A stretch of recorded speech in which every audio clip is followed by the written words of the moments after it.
Hello, everyone. Welcome to the show. This is my what I'm thinking segment or video that I put out every once in a while. I usually do it from the car or something like that. But since there's been a lot going on, I figured that's why not. I want to chat, and since it is the summer months, we've got less shows going on. There you go. Tony's with us. You see, Stan is with us. We might have some more people join us. But before we do that, let's just kick it with a little video. This is DWTT coming to you from the Emirates. Here we go on our way now. Say hi, Mark. What's going on? Happy. And down there, what do we got? On the stoop, low. We're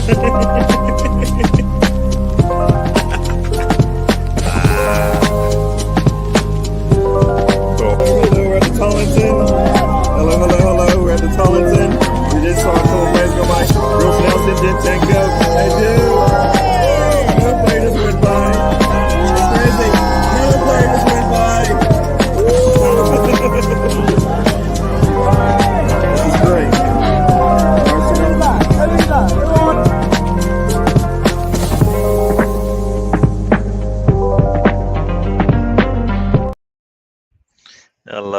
Hello, everyone. Welcome to the show. Tony is joining me to start. How you doing, Tony? I'm doing all right. Cool. Yeah, I just figured we'd chat. Oh, Stan, how are you doing? Yes, not bad personally. Stan's growing hair, people. Can you see that? You notice that? Stan is growing hair, people. That's what happens to me every once in a while. Like the worst time to cut your hair. The worst time to let it grow in is during the summer months, though. That's the problem. You're supposed to keep it low in the summertime, and then in the wintertime you let it grow out so you get a little bit of, warmth up there. I know it's been a long time since I've grown my hair. My missus said to me about 2 weeks ago, "Why don't you just let your hair grow?" So I've not cut it. I usually shave it myself once a week. Contrary to the belief that people think I'm like naturally bald, I'm not. So I thought, okay, I'm just gonna let it grow, see where it goes. Hello, yeah. So you got Mr. Tom. I'll probably be looking like Haaland within about 3 months. There you go. You'd be the long locks, as they call it. Mr. Tom wants a second intro. Nah, not today.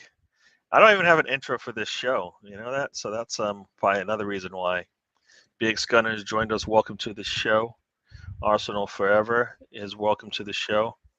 Yeah, we'll get into this and we'll get into a lot more. So you know what? Since you started off and we have lots to talk about, we'll go here. I did want to talk about some football first, and then we'll get into some other things as well that's going on in the football world.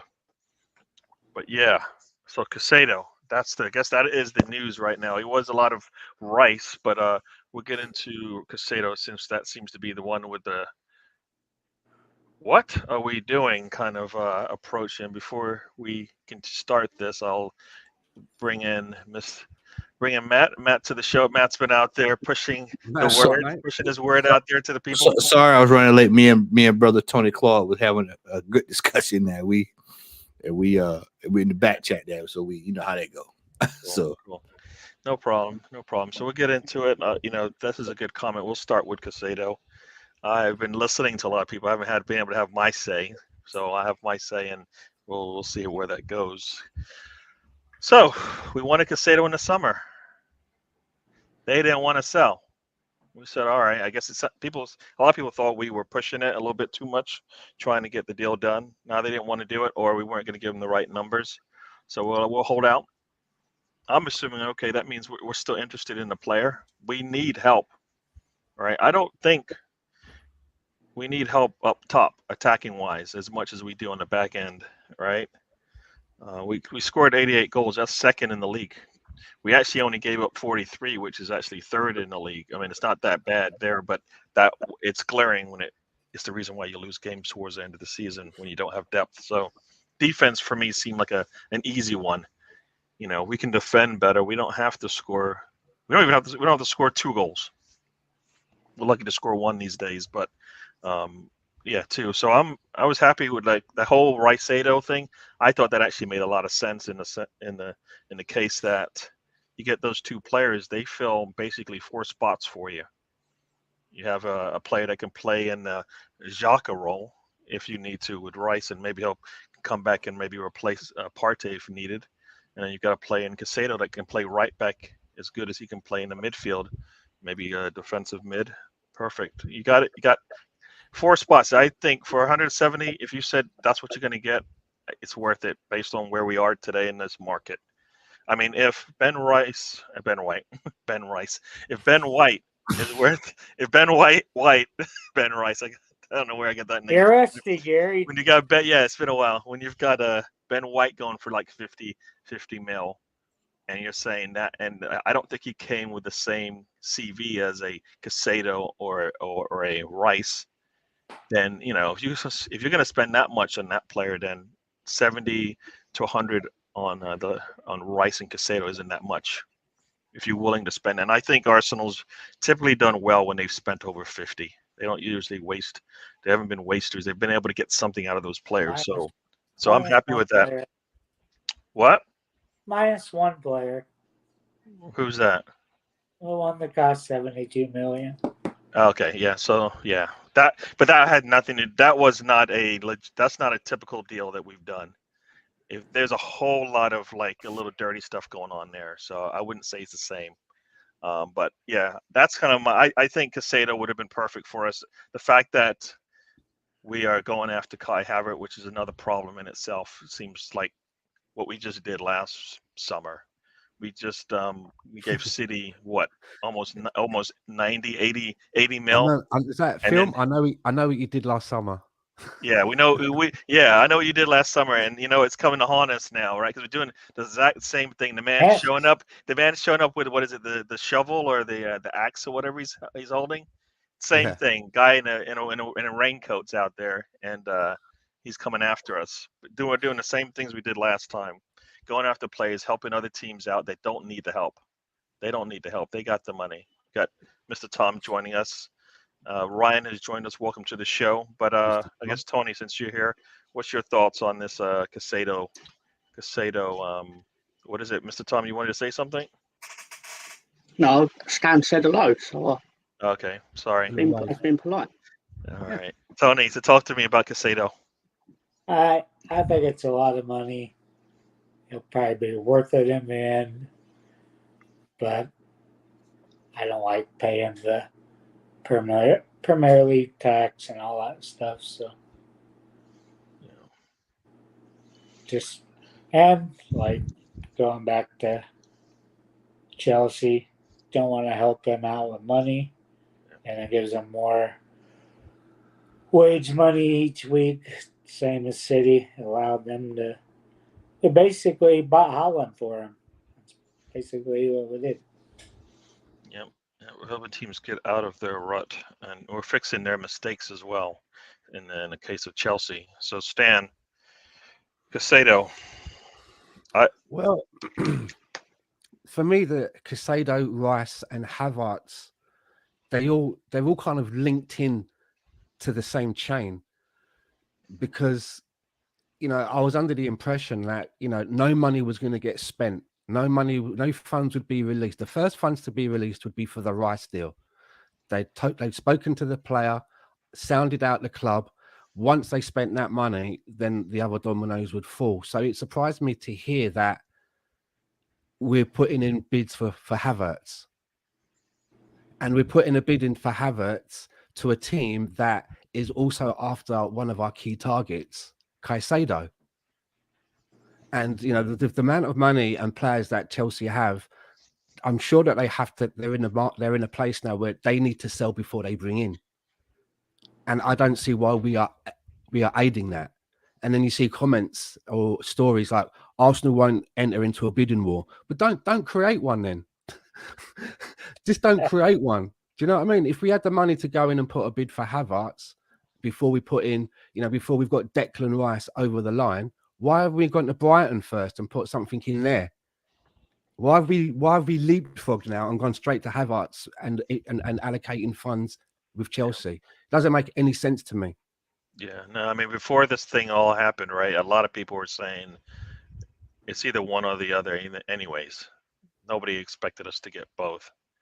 I'm They're like, contradicting themselves, though, aren't they? yeah, They're kind of yeah. contradicting. Well, as I understand what we were supposed to be doing, it sounds it's a little bit it's like a little bit like it's a bit scattergun approach. Yes, just trying to. It's the buckshot, right? You're gonna eventually hit the. You're gonna hit the bird. Just gotta point in the right And then direction. our You number hit it, one but you're not target, precise in what you're hitting. So and then you're our gonna have number to one, be the little pellets out of the bird when you're done. and then you hear that we put in a bit to our number one target, the one that we've been like talking about and discussing and making sure that everything's ready.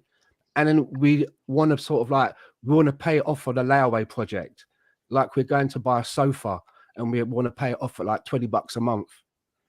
I mean, it's ludicrous. And then you start seeing, well, Man United, Man City now lurking in the background. That word lurking. I'm just like, why are we bringing this onto us? Say it again, Stan. Say it again. What's the word? What's the word, Stan? Lurking. They're just lurking in the background, man. I don't like that word. You're lurking. Exactly. Exactly. That's exactly what's going on. And you know that it don't take long before Man City, they don't lurk long. Next they'll be pouncing. Yeah. You know what? This year, DWTT stands for don't waste a trip. They don't waste it. They go in, they get what they need to do, and they get out. My last little thing, can I just say my last thing before I forget it? I'm not even saying that I want to spend 100 million on Rice personally. I'm not even saying that. I don't really know. But what I am saying is if the club has made their number one target, go and get your number one target. Get your business done. Whether I want him or not, I'm not sure. That's irrespective. I don't like the way that they're trying to look like they're Billy Big Pants in the market, and now there seems to be like bumps in the road. They've got their pants pulled down. Yeah. I mean, I think they just like we've seen this in the way that they manage the squad, right? And the fact that it looks like the second bid has already been rejected, which the second bid was no better than the first one. All they did was, oh, you want 100 mil? All right, we're gonna the add-in will now be an extra 10. So now you hit your 100 if you meet the add-in. All they added to the second bid was the word please. Yeah. So it's nah. What I was gonna say is the way that we're working here is the same things we've seen throughout the season. They do things that make absolutely no sense. They are meticulous about little things, right? But then all of a sudden they will take this massive risk where you're like, why are you taking this risk when you never took it before? Like, why are you bringing Kirior in? Why are you putting Partey on the back line? Why are these moves happening all at the end of the season when you could have had a whole season to fix it? Same thing with the way we're dealing with our transfers. Everybody went in there. Did anybody think we would be multitasking in a transfer window? Like, we've never done that. We typically always seem to sit on one person, and we're always sitting there going, well, now you can work on the next one, right? Nope. Now, all of a sudden, this window, 2 days, are we 2 days in now? And Matt, now we're on, like, we've got 3 names that we've actually had discussions on. We've actually nixed one of them already. What's going on, Matt? So in January, we went in for Declan Rice. We documented. We put a bid in on the table. We put a bid there. We don't want to sell him right now, but he's giving you his word. All right. So then we proceed to go to Brighton, and we put a bid in. It's not what we wanted. Okay, we'll put another bid in. No, we don't want to upset our friendship. We got friends in the transfer market. How's that friendship working out for you, Mr. Edu? Because it seems like to me we have a better friendship with Chelsea. Once again, we're going in for players that we don't need. 7 goals, 1 assist, and 35 stars. That sounds like Eddie Nketiah, don't it? That sounds like Eddie Nketiah's stat. Let me say this too. I've been saying this all day. I'll say it again right here. Arsenal are the only team that funds their competition. we make them better, and we have to deal with it for the next 5 years. I just told Tony that this is what had Tony laughing before I came over. I told Tony, I said, Tony, the number that's being reported that they're paying for Salcedo is 102 million.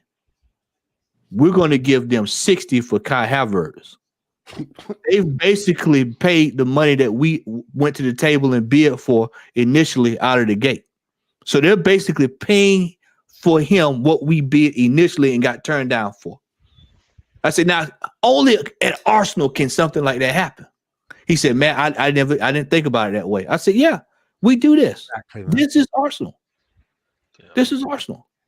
Yeah. You know what's even crazier, Matt? Exactly.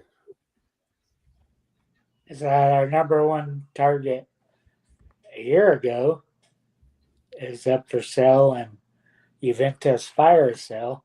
Yeah, and hadn't looked at him. Hadn't looked this way, Tony. Yeah, no, we move really fast there. I was just Can I about just to add bring to Mr. what Tom Matt in said here, but, there, please? yeah, go Because ahead. what Matt was just saying, because I was listening to Charles Watts yesterday, and at the end he had like the question bit, and somebody raised that point about, you know, we're inadvertently funding Chelsea to probably go and get one of our targets, exactly like what Matt said. Yeah. And Charles Watts went, well, you know, I don't think that people at the club really think about it in those terms. They probably think about it more like, if there's a player that they want, and in this case it's Havertz, they're just going to go for him. I don't think they think about that.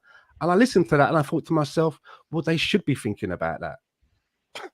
You know, thinking about that, then something is wrong. Let me just say hello to some people before we continue. Hold on, Gary. So Stan, that was on yesterday on his podcast yesterday. I think it was yesterday or the day before. Okay, well, y'all be getting a reaction video on the Southern Gooner for that. So you just go ahead and get ready for that. I'm going to enjoy doing that one. Yeah. Yeah. Unbelievable. It's shocking stuff, man. It's shocking that this is day 2. It feels like it's day 22. It's day 2 of the transfer window. And it's like I told Tony Claude, I said, we're sitting here talking today as if it's the last day of the window. Yeah, we're counting down. The doors are about to shut and we're panicking. Stan, we have sat here. Gary sat right here. Me and Gary sat there on my channel and Tony. And we sat there and did a 2.5-hour show and watched all of this unfold. We watched the bids go in. We heard the gave its word, and then now the first day of the window, instead of a bid going in, the concrete bid, we're putting. I'm with you. I'm with you all. I don't see Declan Rice as a $100 million player, but if the club really wants the player, then just pay the money. Just pay the money and move on. So but here's a tweet here. That I just want to read. I think what Ryan's trying to draw your attention. Yeah, no. Let me get into all of that. Okay. I have it on my list of things to do. Sorry, I beg your pardon. You guys chat. So let me get into it real quick. Chris Nix has joined us. Welcome to the show. Spencer Bronco is also in the house. Thank you. Yeah, and the tweet. I get that tweet from you, Ryan. Thanks for that. I did see something saying that there with the 80. But that might have the 80 went to 80 plus 10 went to 80 plus 20. But of course, that could be just the crazy season thing going on. But the ex West Ham employee or whatever, I think he's quoted that it's 91 plus 10 is the next bid. So I don't know. Like taking it to 101 million. Why do they that reminds me of the Suarez thing, isn't it? Yeah, the one. Yeah. So now it's over 100 now. So we've met the criteria, right? By just going 1 mil over. As you said, and as everybody said, if this is your primary target, go get the man and then figure out what you have left. Question though, right? If Arsenal are going to bid 101, and let's say, for example, West Ham have said we want 105, should they just pay 105? If they say 101, yeah, this is how you. But this is how you close, though, right? They say 105. You say you're going to sign it, right? If they don't commit, then you know they're just playing you. And either you go, I'm done, I'm not playing these games, or you give them the $4 million and you move on. Because what's $4 million? We just wasted every summer. We waste about 30 to 50 mil on players that we can't use. You look at the last couple of windows, you can take a player at the bottom of the list that we brought in that where are they now? We're like, bye, right? Tavaj, Lakonga, anything. Who else we have? There's one other one. Teabag. I think Yeah. Yeah, Teabag. Well, you know, Vieira. I think Vieira is more that one's I believe he's similar to Pepe in a sense that he does have some talent in there. Whether or not it's going to translate, it sounds like they want to force it. Mr. Tom is joining us back. We'll let him have say as well. But no, there is talent there, just like there was with Pepe. Whether they give him the opportunity to perform it, we'll see. Mr. Tom, I know you've been sitting here patiently waiting, and as somebody said, what did they say here? They were talking about you here.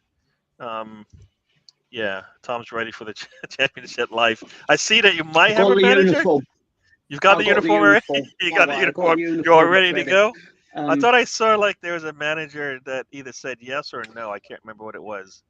I still don't know. Apparently, it's going to be the old Norwich manager. Apparently, but apparently we was also going to get the old Norwich director of football. But then we've gone and appointed someone else on an interim basis. So exciting times. That doesn't make any sense. Yeah. Basically, my understanding of it is they're reluctant to buy the Norwich guy out of his contract, but it will run out. And I don't know the guy's name, Newcastle guy, but cut a long story short, he was their director of football or whatever you call it, who brought in Kieran Trippier and all the guys that got them out of the relegation zone in the early days of the Saudi thing. But the thing I like about it is new owners have turned around and gone, you know what, we don't actually know anything about football, bring in someone who knows more than we do. Unlike a certain, we'll call him Todd B. No, wait, that's too obvious. We'll call him T. Bowley, who decided to make himself the director of football or sporting director or whatever you call it, when he didn't even know the rules, didn't even know how many teams qualify for the Champions League or how you qualify. Thought Chelsea was getting it by default. And then he's doing their transfer business. And you know how that went. But yeah, anyway, I'm actually mainly here because Gary sent the link. And if Gary does a stream from the moon, I'm coming too. I hear you. But Not I on want that to know what's internet going on with connection, Arsenal. Mr. Tom.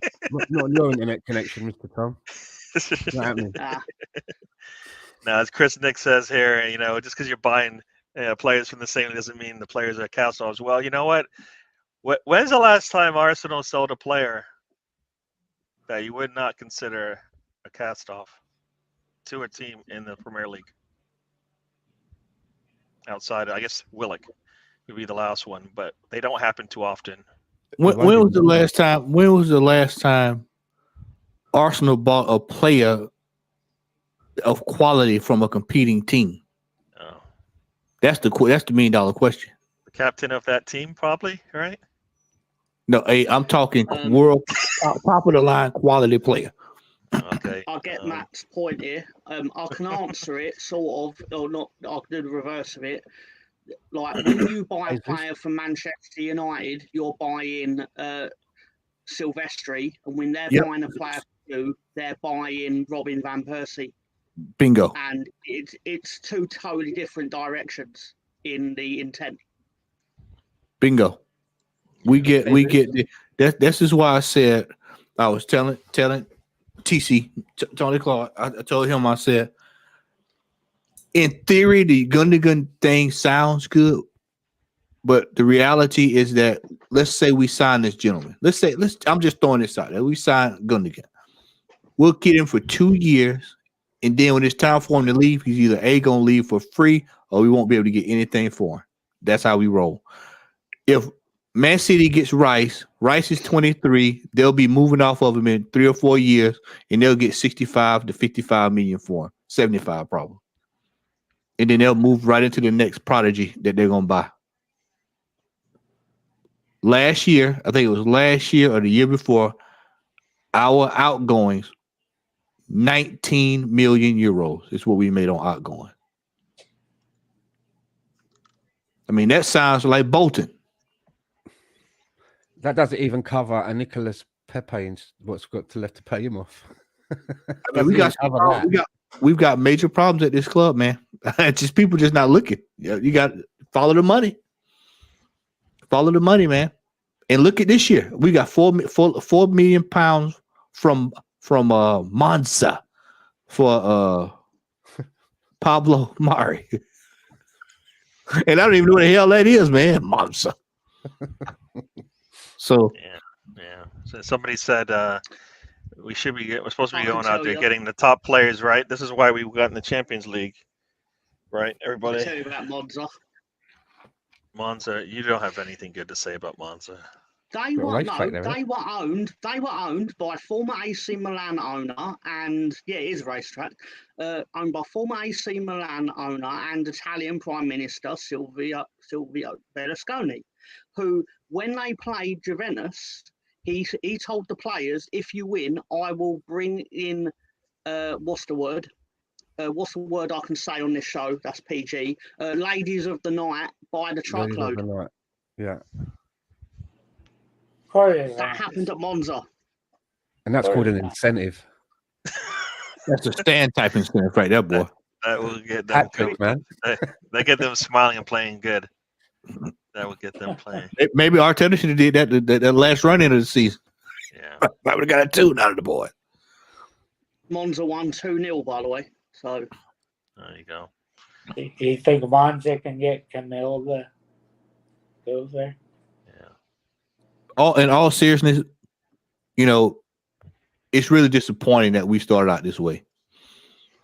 And it's a precursor to what I think the rest of the transfer window is going to be. It's going to go 2 ways. Either we're going to get Declan Rice, and that's going to be a long, big signing. Yep. And then Timothy Castagna is going to come in to soften that blow. Oh man, don't even. Okay, no. Oh yeah. I don't want to talk about that. Let's talk. I don't want to talk about that. Oh yeah. If you don't see, hey, if you don't see that being an Arsenal signing, I don't know what else is, bro. That right there. When I saw that, I said, "Oh my God, that is typical. Something stupid we'll do." You might as well keep Cedric. Yeah. Oh no. Yeah. Let's not keep people. We're not going to play. Let's not do that. And he's going to stay. He's not going anywhere. Oh, he wants to fight for his place. Don't be surprised. Don't be surprised if we, in the next forthcoming week, Shaka signs a 1-year extension. Oh man. I've been thinking about that. As Spencer Bronco says here, it's the second day of the window, but big business is being done as we speak. Jude Bellingham gone. All right, McAllister done. Sounds like Chelsea is ready to put down money for Caicedo now that there's nobody that's competing against them. In less than 48 hours. In less than 48 hours, that deal got done. It's not. They've been working with this. They've been talking to them longer than 24, 40 hours. They were talking. It's not 48 hours. It wasn't like they just brought this up and 48 hours later they're going to sign it. We said we're not involved anymore. So now they submitted the paperwork. Nope. Okay. Well, here's the right paperwork. Okay. Here. Oh, yep. We're done. Yeah. As you know, this is not Arsenal's primary target, and it doesn't seem like Rice is either. So they're just like they're not doing their job. If you wanted Rice, you go get Rice. All right, you go get Rice. It's these players don't want to go through this. I always say, if this is how you're going to treat the players you want, then if somebody thinks you're going to just drag them through the mud for a little bit while you're trying to get this work done, they're gonna leave. Macronical. There he goes. Joined us. Welcome to the show. I know. I'm saying bad things. I'm saying the words wrong. We'll get into this. We'll talk about the games of the season in a little bit, but that's a good one to bring up too. But it all just feels too familiar to me. Yeah. And I usually don't get caught up in too much of the transfer stuff. I purposely try not to listen to Fabrizio Romano. I get the news when I just seem to get it, but this seems to be very familiar. now. Yeah.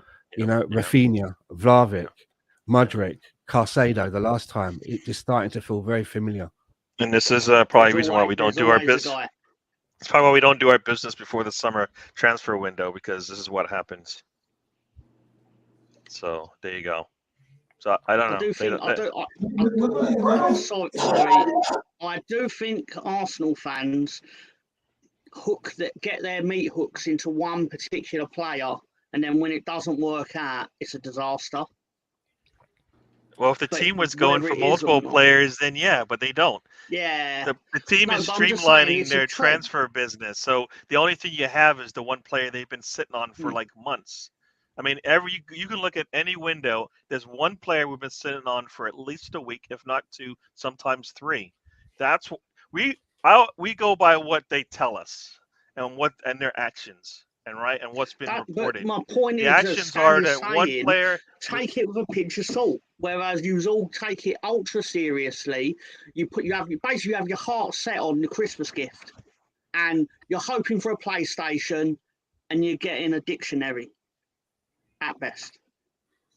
I don't understand. But the thing is, though, we always get in this situation, Mr. Tom, where the club always tells us they're focusing on this one player. They always tell us, right, we've got this number one target. And then the player always seems to make the noises like the only place they want to come to is Arsenal. And it's hard not to get wrapped up in that. I mean, look at how Mudryk was twerking. Again, I'm not even saying that I wanted Mudryk. I thought it was actually too much to spend. But the club made a big deal about it, saying that he was the number one target. And he made a big deal about wanting to come to Arsenal, liking tweets, you know what I mean, making cryptic messages, and then he goes to Chelsea. I just seen it all before now. Caicedo's the same, right? What I said at the time. If Caicedo goes to Chelsea, that totally negates him saying, "I want to play in the Champions League." I would rather they say, "You know why I went to Chelsea? They were going to pay me more." I'd respect that. I would have more respect for the person if they say, "Yeah, I'm getting paid more, so I made that decision for me and my family." Because, you know, you can't go from saying, "I want Champions League football," and then when we come in for a bid, you turn us down for Chelsea. I think a lot of that's down to the agents, too. But then these football players that are paying these agents to represent them, they need to get a bit more of a spine. Yeah. I think that's more of an excuse when it comes to Arsenal, because we don't go in there confident we're going to get the deal done. And guess what? When you go in there and you hesitate, people will make you blink. They just take you every time. You know, if your job is to get the most money for your client or you're a team and your best job is to get the most money for your players that you're selling, Arsenal blinks every time. They blink every time. And teams take advantage of that. And you're known for that, and that's what they keep doing. Until Arsenal says, like, they wanted 120, you come in, you say, "Here you go. Here's 95 plus 10. Got it? Nope. All right, we're done. We'll move on. All right?" Because at that point, you know they're not. They have a number in mind that's too much for you. Then you move on. We're sit there, going up. Why? If we started this whole thing with a 95-101, we'd be done by now. They spent a lot of time talking to West Ham. West Ham said, "Step back, give us some time. Step back and do." They didn't need time to discuss players. Where are they going to bring them in? They didn't need time for that. Always go. Adu has nothing to do with the way the game plan for the next week, does he? No, he has nothing to do with that. So he can communicate with the same person on the other side who has nothing to do with who's playing where on the pitch. I don't think those two they overlap. All right, they don't overlap at all. All right. So I kind of feel like it's an excuse, and it's Arsenal getting taken for a ride every time. That's what I think's happening there. You said, Mr. Tom, you said you looked like you wanted to say something.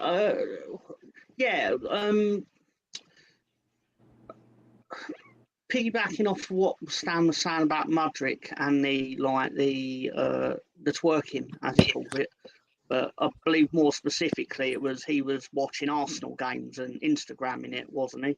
Like all sorts of stuff, something like that. Yeah. What I would find concerning about that, and don't get me wrong, I'm a good hypocrite myself here because I'm pretty sure there'll be a situation where someone has tweeted something about Leeds, and you get, of course, it feels good, like, because you want to feel like people want to play for your team. Of course, it is. It's natural. It's not unfair. But at the same time, from the perspective of the player, I'm sitting thinking, but he could be doing that like, from your, putting myself in your shoes, that could be in 3 years' time. Exactly, I agree with you. That's working for Manchester United, Manchester City, and I then it brought that doesn't up. feel so good. I brought it up, yeah. I brought that up. It's also the snub. It's also this what I call the snub factor. No one likes to be snubbed, and I agree, mate. Look at what Spencer was saying about us being so cheap. We dodged the Mudryk bullet, and as I said, I didn't think that he was worth the money that we were touting. But it still shows that we were unable to get the business done. Yeah. That's the bigger problem. Next time, it might be a player that we all want and is worth the money or whatever, but we were unable to get the business done. Yeah. And as for saying that maybe Shakhtar said that he could only join Chelsea and you had no choice, I think you've always got a choice if that's really what you want to do. You just say, I ain't playing for you then. You've always got a choice. I don't think that, you know, as I was saying, different personalities. I get what you mean. Yeah. I mean, to your point, is Rice not the player you want? Is Rice not the player we need? Well, with Rice, they will help us. With Rice, I would say that he's already said, again, like twerking, isn't it? He's already said that he would like to stay in London, his family and all of that. You know, he's settled in London. Therefore, if he goes to live and play for Manchester City, that tells me then that maybe that extra 100 grand was worth the journey to him and his family to uproot and go up the motorway. But be honest about it. Come out and say, I went there because they paid me more money. Don't give me all that codswallop about philosophies and this, that, and the other. And ever since I was a little boy, I've always dreamed of this move. Just be honest. But I do think that we seem to be there seems to be a problem with us getting our number one target, the deal's done. And I know it takes two to tango, but you can reel the names off. Vlahovic, Rafinha. There's another two, right? João Felix was another one. You know, don't forget with João Felix No, here's one. We remember Bruno. No. Let me say something real quick. Bruno Gomes. How much was he? 45. If we wanted that's one. There's another one. And we said, I think it was 45, and we didn't want to go. Remember him saying it looked like we didn't want him. I believe it was the quote at the end of that window. I believe he went for like 45. I recall. We didn't want to spend that money, but we're going to spend 70 on Caicedo. Right, we're going to spend 100 on Rice, and I believe Bruno Gomes is it Gomes? Yeah. Gomes, I think it is Gomes. Yeah, I believe he's a decent player. I think a lot of people like what he brings to the game, to Premier League. So, you know, they've had opportunities, and they always, no, we don't want to spend that extra money, and then like another window or two later, they go and spend almost double. It seems sometimes, all right. So, I mean, the same thing with Mudryk. Mudryk was, 30, 45 when they first were looking into him. That number doubled by the time they actually put a bid down. It's always a window or two late for Arsenal. Go get your players, earlier than not. Like I said, I would rather when this whole COVID thing happened, they just went and spent all the money. That was the best time, the best deals you could have got were back then. And since then, we always are taking a hit every damn time. And don't get me wrong, I'm happy with Trossard and Jorginho, how they've worked out, but they weren't our number one targets. And maybe next time our seconds could be big mistakes. We need to be able to show that we are a club that can attract our number one targets. We have everything to offer: our location, the competitions that we're in. We can pay really good wages. We've just secured all of our main players to contracts, which shows that everybody believes in what's going on. So we should be able to attract our number one targets. And if we get gazumped again in this window, and it hasn't happened yet, but as Matt pointed out, it does feel like we're on the last day already. On the second day, all stuff's happening and it doesn't look good. If we somehow get gazumped and end up with our second targets again, it's just not going to look good or feel good. Questions need to be asked of why this is reoccurring. We were told last year, Matt, we finished in second place. What are you complaining about? We're in the Champions League now. We can get better players. We can attract the players. Well, it didn't take a month to be proven wrong on that. Here we are. Everybody else is moving and grooving. We know for a fact we need some stuff. We need to freshen it up. We know this. Edu is a complete failure when it comes to transfers. I don't count Jesus and Zinchenko. Those are Arteta men. He spent $35 to $40 million on Vieira. He spent $30 million on Kivior, who I was told today he stated he would kind of wish he wants to go back to Poland. $30 million. You could have taken that $30 million, the money you have for Jorginho, sell somebody and go get one of these players. It would have been less to get Rice or Salcedo. It would have definitely been cheaper to get Salcedo in January than you would have ended up getting them now. But you have friendships, though. The friendships. Want to make sure we take care of our friends.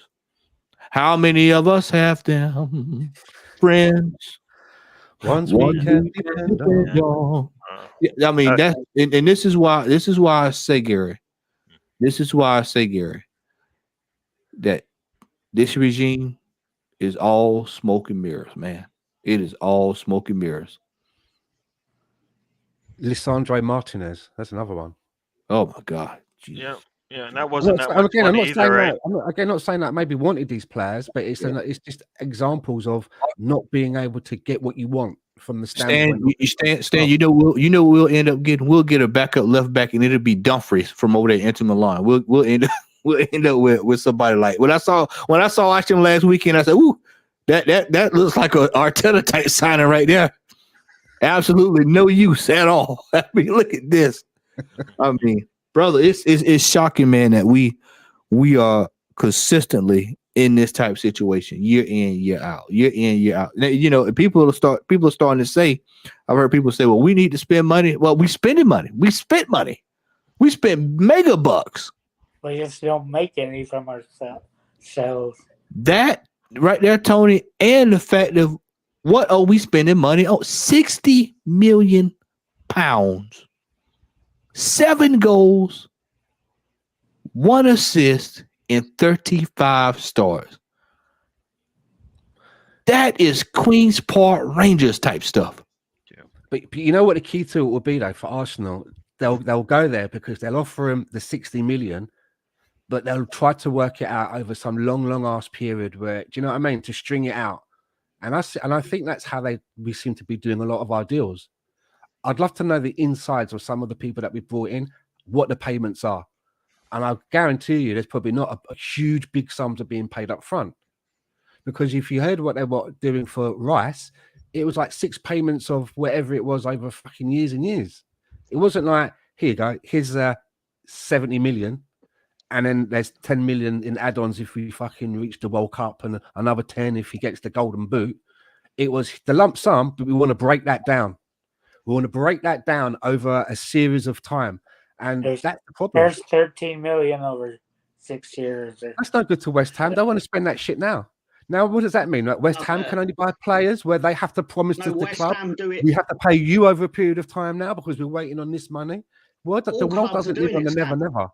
Sorry, Tom? No, all the clubs are doing it. All the clubs are doing it. What you're describing, the payments now tend to be staggered over the duration of the contract. And as you're saying, are West Ham going to do that? Yeah, that's basically what happens now, is that like Chelsea are paying over the 8-year duration of the contract. That money's coming in. Now but then Shakhtar are also going to buy players over the duration of the contract they give that player. That's just how business is done now. As silly as that sounds, but that's what will happen. it does seem that we're not given as much for the lump sum, because a lump sum is always in there. But yeah, I mean, the same with If the you're going to Nicola spread Pepe it out deal, over right? 6 Nicola years, Pepe deal. then just give him the 120 and move on. If that's going to close the deal,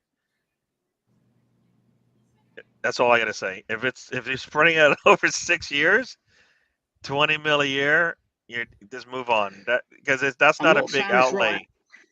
No, but if that's what they're trying to do, it's not a big deal. So then, why don't you just give them what they want? If your risk isn't like immediately felt Mm. over 6 years, yes.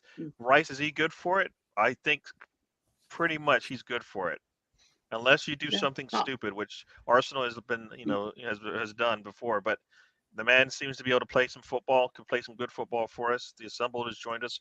Welcome to the show. Economical is Yeah. agree with I'm you. not saying it's good Stan? or bad. It's Yeah. just what the teams tend to be doing. Yeah. But I'm sure we probably lose out, because a Man City will go in there and say, well, we'll pay this amount and we'll give you this as the lump sum, and then we'll spread this smaller amount out over, and it's more attractive. Yeah. Maybe, That's interesting you say that, because we sold Calvin Phillips to an instant payment, basically, where this will sound really silly, but basically we didn't. People were like, why'd you sell him for like 40 million? Why is that so low? It was like, because realistically, we sold him for 60 because they just paid the tax that we would have had to pay the government on the transfer. So Right. officially it was 40, but really it was more.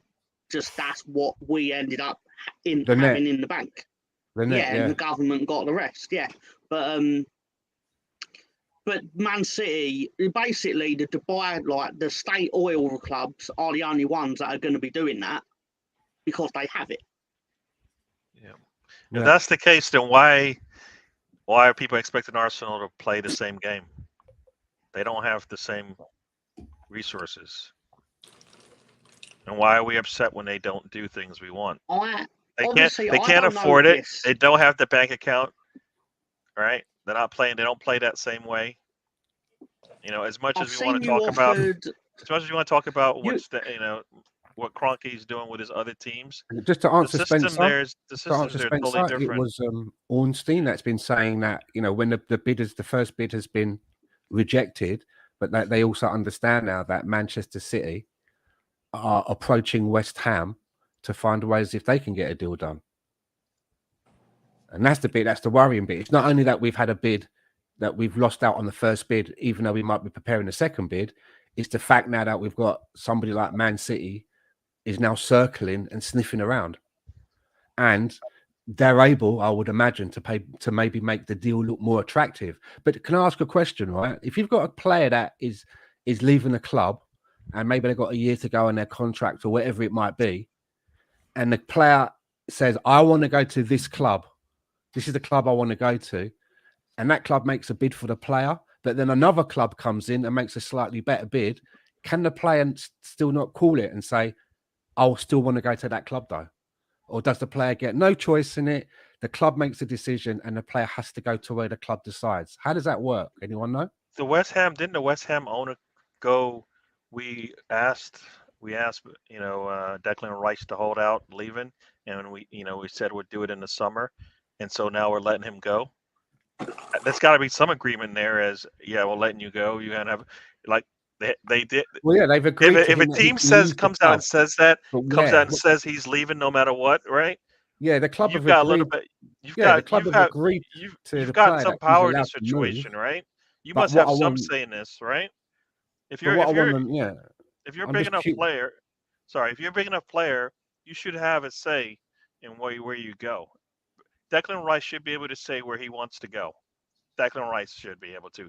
Harry Kane should be able to say where he wants to go. All right. Haaland should be able to say where he wants to go. We shouldn't have anything to worry about on that basis, then, right? So, we shouldn't have anything to worry about. The problem here is that Arsenal did not meet the evaluation, and that's where we're going to be. They're not meeting. They're coming in, like you said, haggling and bumbling and stumbling, and it's going to cost 80 million. They show it with 50 million. It's all this bidding 6 times and all this stupid stuff. It's kind of like, I told a fella today, I said, It's like Arsenal and Tottenham. The difference between the two teams is the color, the stadium, and if you close your eyes and nobody tells you, and you just start talking about your team, you'll think you're talking about each other's teams. It's like when Levy goes in for 50 million for two players. That's just, that sounds like something Arsenal would do. The stupidity, all these bids. It's like I told y'all. It's clear cut. It's clear cut. We knew what they wanted when the season ended. When the window opened, we should have had it. Like I told Tony, you have a sheet of paper. You have your check. We all grown men here. We all now the over 40 club, just about it, or close to it. When we get ready to pay our bills, you write the check out, and this check is going to such and such, and this check is going. So when it's time to get ready to go out, you send it out. The check should have been sitting out there for Arsenal. Well, we just need to put the date on it and get it out the door. That's all they had to do. Instead, window opens, submit sorry bid, come back, sorry bid again. I just read somewhere where they said, quote unquote, somebody in the know, you know how it goes on in the world of Twitter. $101 million bid, $101 million bid was submitted. At this stage, it's just ridiculous thing. It's ridiculous. I get that all, you got to negotiate, but it's not like West Ham were just sitting in their lounge, right, watching TV. There's no talk about anyone wanting to buy Declan Rice. There's a ring at the door. They open it, and there's Arsenal standing there with a checkbook saying, we'd like to buy Declan Rice for X amount. And they're like, oh, well, no. So they've already had that chat, right? Bingo. Apparently, this is what I've been told, right? They've already had the conversation with the player. They know what the player wants. The player's happy with what he's going to get offered. And as I understand it, they've already felt the club out. So they already know from West Ham what the deal is. So that's part of the negotiation there, isn't it? All you've got to do now, if you've already had a chat about it, now you've got to make the bid. Yeah. What was the point in having all of that chat? And now you're going to start negotiating out in the public when the window's open, and you give other people an opportunity to see what your business is, and they can come in. That's terrible. That's terrible business right there. What's going to happen, Stan? Let me tell you. Let's just hypothetically, let's say this plays out. Let's say we miss out on Rice, we miss out on Salcedo. We get Timbuktu and Johnny Come Lately. That's who we'll get in the transfer window. The season starts next year. There's going to be some hell going. It's going to be a lot of hell raising this year. It's going to be a lot of hell raising this year, man.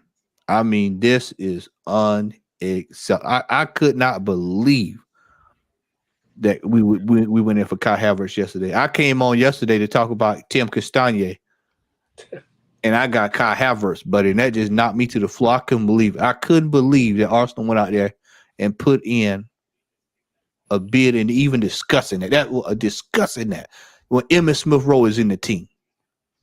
You just signed Reece Nelson to a $100,000 deal. Eddie Nketiah is in the room. And you got folks comparing this knucklehead to RVP. RVP. Yeah, I don't agree with this kind of negotiating tactic going in. Like, it didn't work the last 5 or 6 times. Why is it going to work this time? Like, it doesn't work. Going in low when you know what they're looking for, and you know what the market is, and you know what teams have actually paid for players. It isn't. If you've already, they're not blazing a new trail here. Players are going for these prices based on what we want and based on what the teams have said. Rice is he's easily 120, not in reality, but because of the way the market is set. All right, he gives you everything you want. What more do you need? He's a captain, right? Essentially, he's going to give you a proper captain on I say proper captain because I think Erdegaard's still learning, but he's a captain, future captain, they say, of England. He'll be closer to what Henderson was to Liverpool for me. That's what you're getting. A lot younger, right? Still got enough time to grow. That's what we need. We've been talking about it. I think that's you pay for that stuff. What it costs these days. You go get the man. Move on to the next thing. I mean, I'm with Arsenal once day one starts because you just got to go with the players. But this time you have a chance to change it once again. Go out there and do But- better, get better, Look, improve, and we keep you settle for second best is what you get. And for me, even if you get second best and you tap into that, you should utilize it and get tap that resource and get 100% out of it. And we don't even do that sometimes. So But like me, it's crazy Turner that comes- Vlahovic was our number one target. Now he's available for a cut rate because Juventus has to raise the funds. So you could get him cheaper than any of other targets we're looking at. But nope, no bid.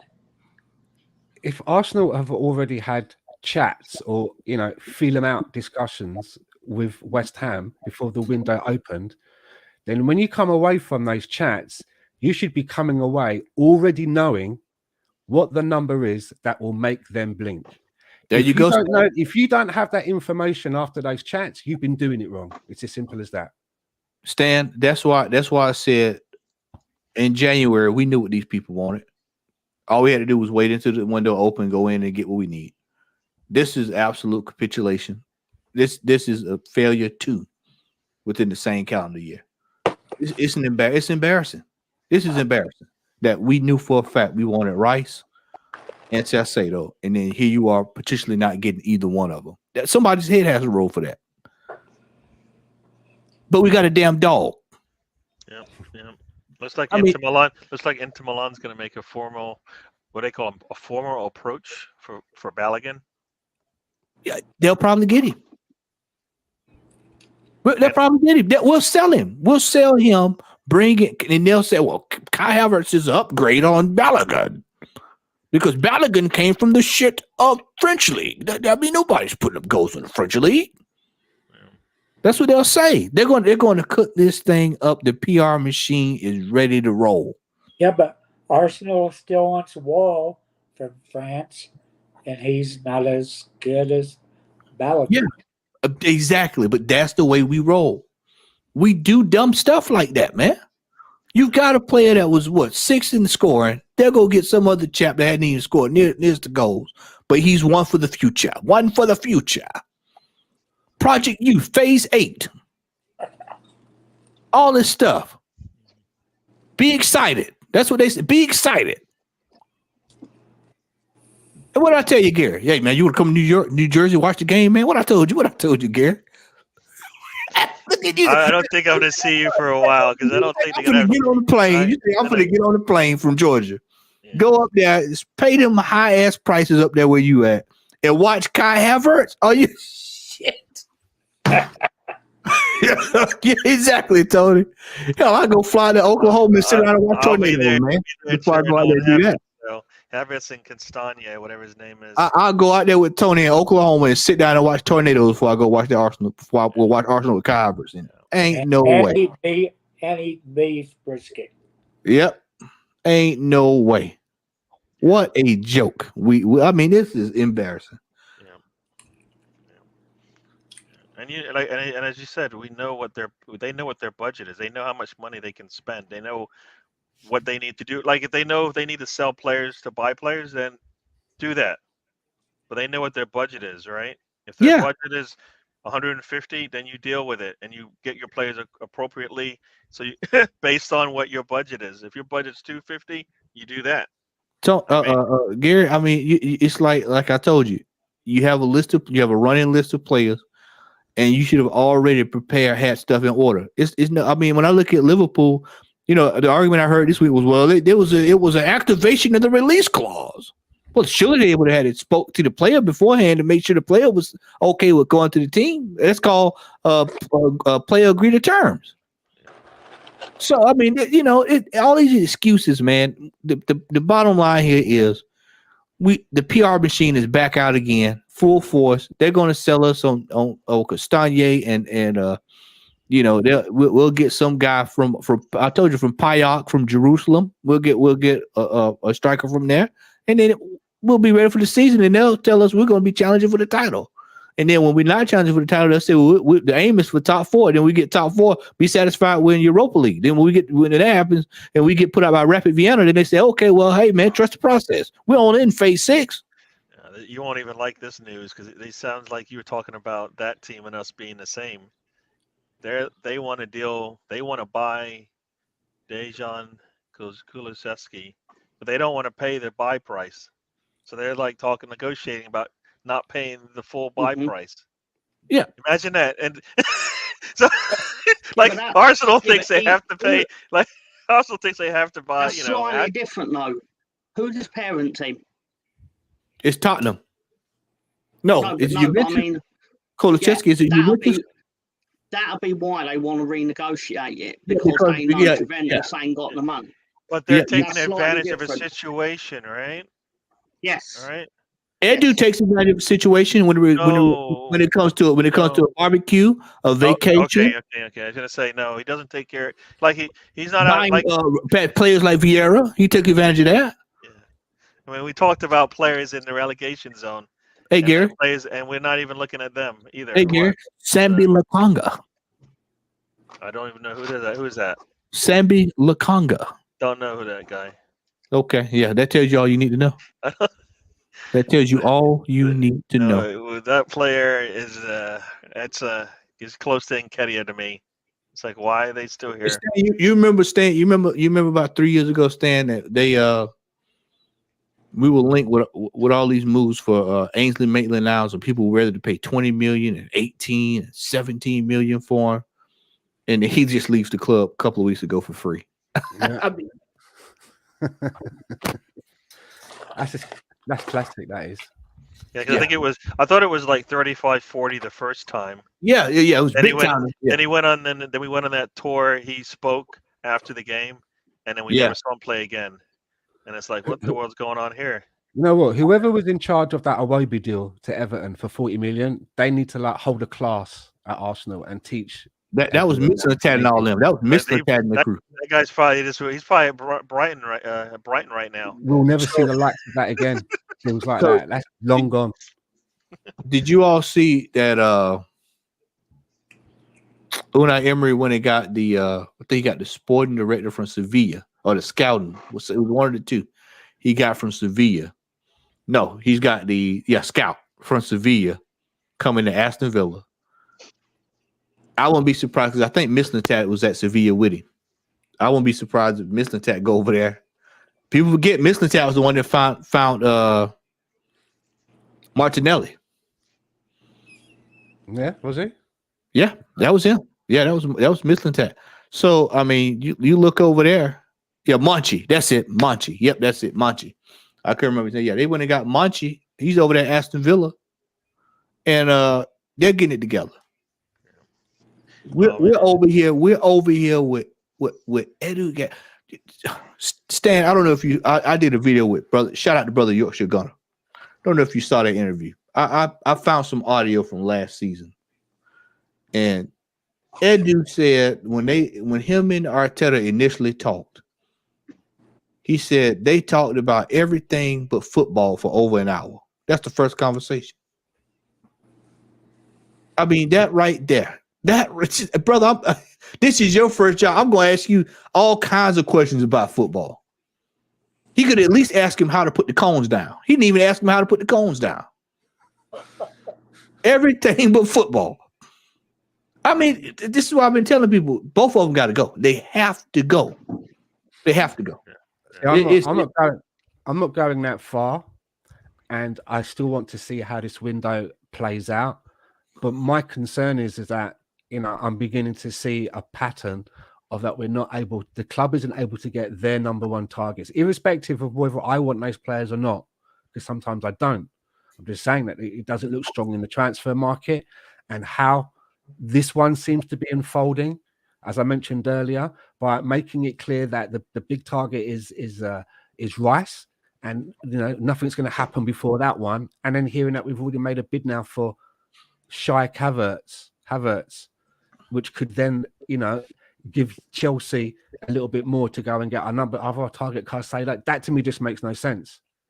To me, that is if that plays out, And just speaking about Havertz, initially I was thinking, okay, Havertz maybe in the Xhaka role could be useful. But I listened to the Chronicles of Laguna yesterday, Harry, and he had on a guy from a Chelsea. I don't know if it was from like a similar podcast for Chelsea, but someone that watches Chelsea on a regular basis, and he brought him on specifically to talk about Kai Havertz, what he's like as a player, and so forth. And when I listened to the guy talking about him, I thought I was listening to him describing Mesut Ozil, and I'm not talking about the good Mesut Ozil. He was saying that the guy, when he gets the ball, he seems to slow the play down a lot, which is a problem. He also said that he's one of these players that you can tell within the first 5 or 10 minutes whether he's going to have a good game or not. He's one of those players, whether he woke up in the right mood that morning, kind of attitude. And the more I heard about it, the more I was like, no, I don't want this guy now. Whereas before, I was open to it just by going on, Yeah, they're going by maybe the Bayer Leverkusen part of his career. But after hearing all of that, no. Yeah, they're going by everything that he did before he joined Chelsea. I think a lot of people are looking at what he did before he joined Chelsea and going, "That's the player that we're hoping to get. We're hoping to reignite that Havertz." And But that then player might be gone. He might be gone. You should be accordingly to that because it's a gamble, and that's where he's. That's the sort of fee you should be paying, not 60, 70 million. Yeah, I mean, if you listen to most Chelsea fans, they are laughing. They are happy. Like, buy him. You can get it. They're happy to get rid of any, Havertz, Mount. A lot of them are just happy to have that happen. And like, if Arsenal, Maddison, would you rather, if it's the choice of Maddison and Havertz, what would you rather do there? Surely the money's going to be around about the same. You just said if you're going after Havertz, then just go get Maddison. You have a good player right there. He can interchange with Odegaard. Odegaard can get a break, and you're set, right? I mean, what? And it won't cost you, even if it costs you 60, he's worth it because he gives you a lot more output, a lot more goals and assists. Safer deal. And he's playing for a terrible team, so he's only going to hopefully get better. Havertz, no, did not shine that brightly. Like, if you look at it, you've got Leicester, you've got you got Chelsea. You're looking at the two teams, and you're going, Maddison shined in his. There's no excuse just because the coaching was bad, the team was bad, that you don't still shine a little bit, right? Maddison shined for them, and they were terrible, right? I mean, Ward-Prowse shined for Southampton, and they were terrible. I mean, I want to say somebody on Leeds' team played well, but I don't know who. Tyler Adams shined until he got hurt, right? No matter how bad they were, you could look at Tyler Adams and say that's a good player right there. It doesn't matter how the team's performing for me. Best players will show what they got regardless of who's playing it. He had an opportunity to go out there and shine, right? The team sucks around me, but I'm better than that. He didn't do it, and Arsenal's going to go out there and pay for something he did. He was the least 4 years worst. ago. Yeah, the least worst. I still don't know why you don't go for those players first. They're in relegation. They have to sell. Those are the easier targets, right? Yep. Like they know Maddison wants to leave. A lot of players, they know they have to sell them. They know they have to sell them. All right. Is Tyler Adams really that bad off with his injury? I don't think so. And it costs a lot less than Caicedo, and it gives us what we want: a young player in the middle. I know it's just the whole American thing, but I don't think he's that bad. Before we continue on, Highbury Local Badgers joined us. Welcome to the show. Say hello to everybody. So basically, he's Ozil with Lacazette's attitude. Then no thanks. Yeah, I don't. Yeah. Right. They're killing me. They're killing me here. This team. I mean, what are we doing? And it looks like now the new news is that Manchester United might be going state owns soon again. It's been going off and on all day that it's happening. It's not. Well, we know that's happening. It's just a matter of time. We know that's going, and we know it's going to happen when they get the loot bag. It is occurred, brother. This missed opportunity. This will be the year of the missed opportunity. Yep. Can you imagine spending $7 billion for him? It's one of the biggest clubs in the world. I It's pretty doubt cost. if they're worth $7 billion. It's the biggest club in the world. It's coming to the NFL soon. You just wait. It's coming. What? Yeah. Dallas Cowboys. Y'all need it. You need what? New owner. Oh, I've been saying that since he got there. So yeah, I'm feeling this all over the place. Yeah, been living with Dallas Cowboys ownership, and that wasn't initially incompetence. It was you went out there, he got the best coach, best player evaluator, and they won Super Bowls. He got too big headed. Said, I want to do the job. Next thing you know, they're going out there and he's picking, just like Arsenal's is picking low-hanging fruit, easy targets to run their club, their billion-dollar club. Marketing-wise, they're really good.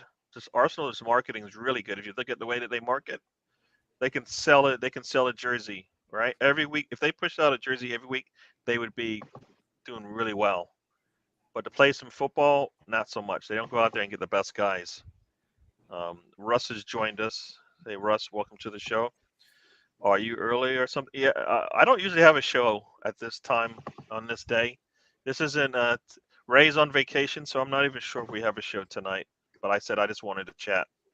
So, yeah. Gary was pissed off about the transfers and I just wanted to chat. Hey, everybody out there chatting about stuff. So, we are coming up here on about 60 minutes or so. So we're going to start getting out of here. I know we talk a lot about football, but I know Stan wanted to talk about something. So I'm going to let Stan at least start this thing off and we can continue on from there.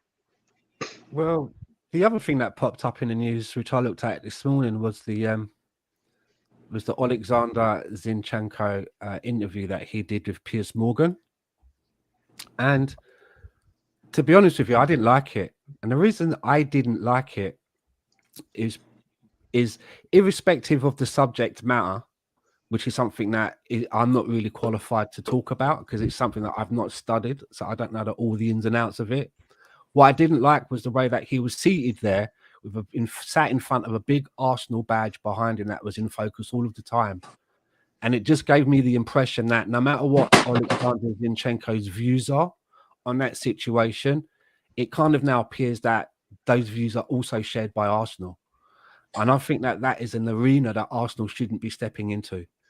And also, I mean, you know, you only have to cast your mind back to when Mesut Ozil also came out into the public arena and made comment about his feelings on certain things that were happening on the political stage and what happened there. So I just think it was a bad look. I didn't really appreciate it from the club standpoint, not even so much of Alexander Zinchenko, whether I agreed with what he said or not. The main thing that really got up my back was the way that the clubs seemed to be positioning themselves in that arena with him. Also, as well, after not so long ago, taking down a post wishing Andrei Arshavin a happy birthday as well. So I'm disappointed that Arsenal are entering into it and not just sticking to football. I mean, I don't expect Arsenal to have an opinion on who the next prime minister should be. I don't expect Arsenal to have an opinion on whether the royal family is an outdated concept or not. I go to Arsenal, I go to football to get away from the news. I know what's going on in the world. I know where bombs are being dropped. I know that there are people that don't have food on the table. But I go to Arsenal much in the same way as I do to superhero films or watching wrestling. That's my form of escapism. No different to when I'm playing a video game. If I see that shit creeping into a video game, I don't want to play that either because I'm not going there for that. So that's what I wanted to mention about that subject. And I feel quite strongly about it. What's that, Stan? I'm not repeating all of that again. No, I just want to get just the gist of what you're talking about. You talking Zinchenko? Yeah. Oh yeah, well The- they ran Oz out of town over that, man. Oz got ran out of town over that. Exactly. It's a double I mean, stamp. at the end of the day, right? The first rule about Fight Club, you know what I'm saying? There is no Fight Club. Exactly. Especially when it comes to Arsenal. So I don't like the way Arsenal have put themselves in there into that conversation and inserted themselves with it. It should have stayed right out of it. I don't even know whether they should have allowed him to have that kind of an interview. You know what I say to that? That same energy that y'all have in that, you need to have it in the transfer window. That same passion, it needs to be displayed with getting deals like Salcedo over the line. I want that same energy goes into the transfer. I could care less about that. We just 248 days at the top. The first thing he should have been on TV saying was, I apologize for this past season. We dropped the ball. We need to do better. That's all the interview. And he should have said, Pierce, thank you. Have a good night. I'll sign a shirt for you in the way out the door, and that's it. That's all that needs to be talked about, is improving off of the debacle that we had this past season going into the next season. And that Arteta should have been sitting right next to him and said, yep, we're going to get these deals over the line. That's all that needs to be said. I don't hear anything else about anything else outside of that. That's it. End of discussion. There's nothing to talk about. This club needs to get focused. I don't give a damn about the dog, and I'm a dog lover. I don't care anything about the dog. I don't want to hear anything about next year we're going to be hearing about it, but I don't hear anything about Invincibles. But that was 20 years ago. Do you like dogs or just bulldogs? I love dogs, man. Well, I love the bulldogs. Definitely love the bulldogs. Honk it down, you hairy dogs. You know. Yeah, I didn't watch the video. I think I saw some writings of it, but as you said, it's out of order. Well, it's out of order, but he's okay to think that way. Like you said, if the team's backing him, that's another thing as well. But you say there, I did listen to a little bit of it. There is some fire in there that that's kind of what Arsenal needs on the pitch, and I don't think we saw that either. So, like you said, like that, and not necessarily that energy that he had when he was talking. That's the same energy you want on that pitch. Like he needs, I always talk about like the way Rodri plays, and I just hate him because he plays for the other side and he always gets away with things and he always leaves something in there every time he puts in a tackle or whatever it is. And that's what you kind of have to play, the way you have to play. Well, the way he was talking, you would think that's the way he would play as well to a bit, right? Take it out on the next team, and we didn't see that either. So. And he said he wasn't too happy with the way Zini is working. But like you said, if that's the way the team's working, then they need to be consistent, and they're not consistent when it comes to certain things. I mean, wherever that interview was, right, I don't think he just happened to have a big Arsenal crest cut out in the back of his car. Hang on a minute, can I just put this up before we get going? That was sanctioned. It looked like it was on Arsenal property. And that badge was in focus, man, right in there all of the time. And I just thought to myself, this now kind of feels like this is also, as well as Zinchenko's views, this feels like it's now also Arsenal's views. And I don't want to hear that. Thanks. Yeah. I didn't think too much of it like that. Like as you said, I'm trying to more think on the football edge. If I start thinking about everything, one of the key things that he said is that basically, no Russians should be allowed to play football. It's their fault. Yeah, he doesn't want to shake hands with them. He's got hatred towards them. Yeah. I mean, these are his opinions. Yeah, but now they also appear to be Arsenal's, right? That's what I'm saying here. Yeah, no, I mean that right there, that kind of thinking, that means you can't really do too much because the money's coming from everywhere. The money is going into your pocket. It's coming from everywhere. Some of it might be Russian money. You know what I mean? Like even though they're out of the Premier League in terms of ownership, the money's coming from everywhere. There's dirt on every dollar bill you got, every pound you got.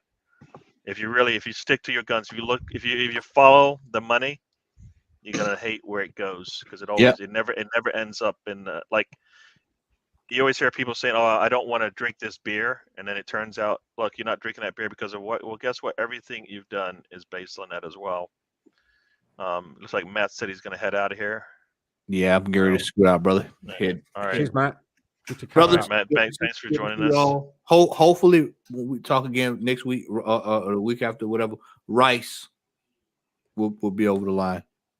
Yeah, I told myself I will. I have some new intros and stuff that I want to play, but I'll wait until we're in the new season.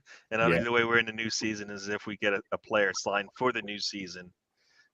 You know, and then somebody said as well, you've got Saliba signed, you've got Nelson supposedly signed, you got who else? There was another player. You've got all these players that just re-signed. We have heard no word about them. Yeah. Why is that? Like, if it's all about this marketing, why hasn't Saliba been mentioned? Yep. Right? Why hasn't he been mentioned? Because It'll be a group. It'll be a group thing where they a group thing for it. Saliba, and when Saka does Saka do a group thing? Yeah, you're going to get all of them in. They're going to bring them. They're going to put them at the top of the Emirates. They're going to hold up. Ramsdale did a group thing too. I don't remember that. I thought it was all Ramsdale. Hey, Garrett, the new core.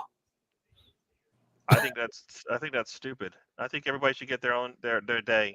I signed this thing, and let them do it at the end of the season. They're all new signees, but right now we want to hear about the next guy coming in. So, yeah. All right, fellas. Yeah. All right, Matt. Thanks for joining us. Matt. We are going to head out of here. We are sitting here at 70 minutes. Anything else you guys want to chat about real quick before we get out of here? I think Matt, Mr. Tom, you were going to say something? I was just quite enjoying the conversation, learning about Arsenal's transfer policy. Well, you can take that sentence how you will. I'll just thank you for having me on for this impromptu stream. We can be found, your three compadres right now can be found live on Wednesday nights. Did you know that? I did. Did you know that, Tony? Wonderful. Yes. Did you know that we have a wide variety of content during that show? Did you know that? Gary's face. He's like, I don't know where this is going. Gary's that guy like. Oh, you know what? Yeah, for those who didn't see it yesterday, it got Camille. a little. Yeah, Camille is. I can send you. I can send you what the kind of things that you get on the Full Nelson podcast.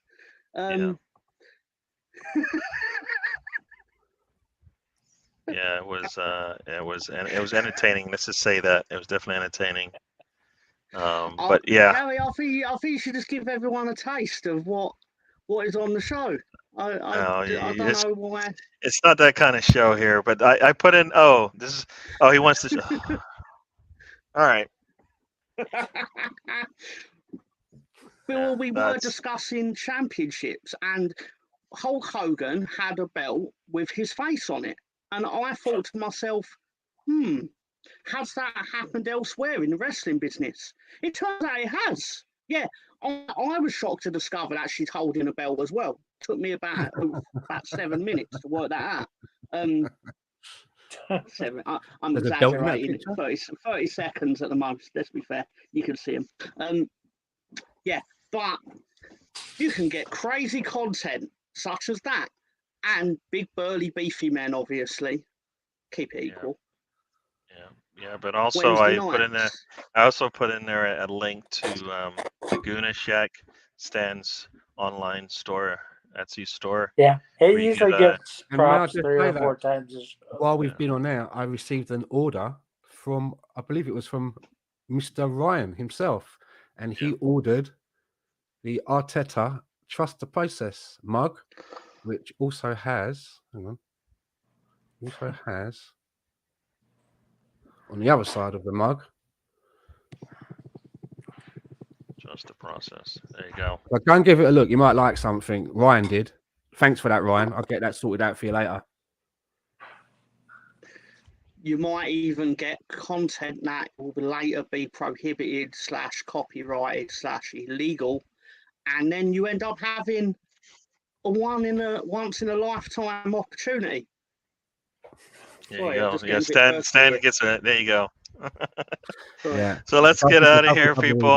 everything I hope you enjoyed No, it. oh no, I will What? say this. What? No, I will What? say this. Sorry, Gary. I will say Okay. this about Stan's Gooner Shack on Etsy. You get the item a lot quicker than you'll expect, and it's actually packaged in a way where you actually get the item in the condition you expect to receive it in. There you go, people. Took a whole 10 days to get yours. Shipped from the US. It's pretty good. Yeah, but I thought it'd be a month. Yeah, I know. That's what I'm saying. 10 days was pretty good. Yeah, I'm shocked. I was like, what's this cube? USA Mexico watch along. When is that game, Big Gunner? Because I could definitely do that. I'm probably gonna watch it anyways. So let me know when that is. Maybe we'll do that. No, I'm We'll not being do that. sarcastic. It was genuinely impressive. That is right. We get to see. We actually get Belichick to play with some, top flight players. So there you go. That might be cool to do. So yes, we're gonna head out of here. Mr. Tom, what say you? Yeah, as always, thank you for having me on. To everyone else, thank you for tolerating that I sit here while you discuss Arsenal. Have a good week. Have a good weekend. We've got a bit of a mini heat wave in England, which obviously is just like a usual Thursday to North America. So yeah, have a good weekend. Are you doing a show on Saturday, Gary? Yeah, play. Yeah, I keep saying I'm not going to do a show, and then I will probably I'll give you fair warning when I'm not going to have a show, but I plan to have one Saturday. So yes, we'll check out the road trip on Saturday. At least me and you will be on it, and we'll chat about it. Oh, it's tonight. Oh, I don't know about that. That might be a little hard for me to do. I still got work in the morning. A break from football. I want to break from football, but I haven't. When's the last time I saw football? So no international games for me. I want to see what Balogun looks like. I assume they want to showcase him in the first game that they have. Baseball and Aussie footy for me. Enjoy. I do like I'll tell you Aussie I'll tell football. you something scary, Gary. I'll tell you something scary. Do you know you get the international break in the championship as well? Like, you have to sit there for 2 weeks. Watch everybody football, play. and but then you're coming back. No. We don't play for that 2 weeks either. And then we come back and it's like, oh God, we're going away to Plymouth. At the least you could play one game a week, right? Instead of having, because I think you play 2 games in a week at some points during the season. Like, yeah, what are they? It's usually Saturday and Tuesday. There you go, Saturday and Tuesday, people. So, So Stan, say good night to the people. Good night to the people. Is that all you want to say? Yeah. All right, and Tony. You stole my. Tony, bye. Say bye, Tony. Bye, Tony. There you go. Good night, everyone. All right, cool. I'd had enough of it by Monday night. I was like, my internet was so shit on Monday night, and it was so hot that I was so fucking salty. I was just sat here like, fucking send the stream, Gary. Fucking sick of this shit. All right, everyone. As I like to say, life is a journey. Don't waste a trip. Enjoy the ride. We'll see you guys on the next one. And we're out of here. All right. See you.